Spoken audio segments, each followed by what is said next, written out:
Willkommen zu dieser technischen Anleitung zum Dyson HS05. Wir sind Kelatos Informática, Spezialisten für technische Reparaturen. Wir holen dein Gerät direkt bei dir zu Hause ab, führen eine kostenlose Diagnose durch und schicken dir einen Kostenvoranschlag, bevor wir reparieren. Keine Anrufe, keine Fahrten. Wir befinden uns in der Calle Joaquín María López 26, Madrid. Bequem, transparent und professionell. Link in der Beschreibung. Viele Nutzer berichten, dass ihr Dyson HS05 beim Saugen komische Geräusche macht.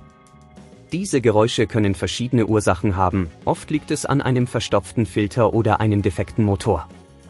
Wenn du das Problem nicht rechtzeitig behebst, kann es zu weiteren Schäden führen, die die Reparaturkosten erhöhen. Um den Dyson HS05 zu reparieren, benötigst du einige Werkzeuge, einen Kreuzschlitzschraubendreher, einen Flachschraubendreher, eine Pinzette und eventuell einen neuen Filter oder Motor, je nachdem, was du findest. Zuerst musst du das Gerät sicher öffnen. Stelle sicher, dass der Dyson HS05 vom Stromnetz getrennt ist. Entferne die Schrauben an der Unterseite des Geräts mit dem Kreuzschlitzschraubendreher. Achte darauf, die Schrauben an einem sicheren Ort aufzubewahren. Nachdem du die Schrauben entfernt hast, kannst du das Gehäuse vorsichtig abnehmen. Jetzt solltest du die inneren Komponenten sehen.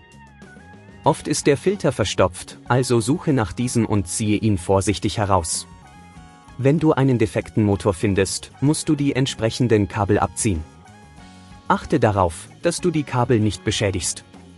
Wenn dir das an dieser Stelle zu kompliziert wird, denk daran, dass wir bei Kelatos dein Gerät zu Hause abholen und es dir repariert zurückschicken.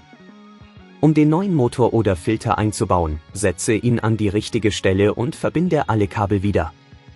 Stelle sicher, dass alles fest sitzt, bevor du das Gehäuse wieder anbringst. Schließe das Gerät und schraube alle Schrauben wieder fest.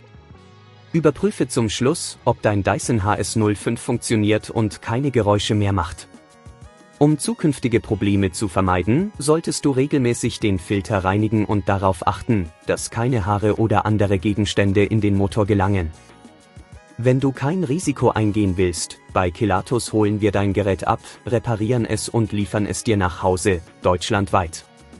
Link in der Beschreibung.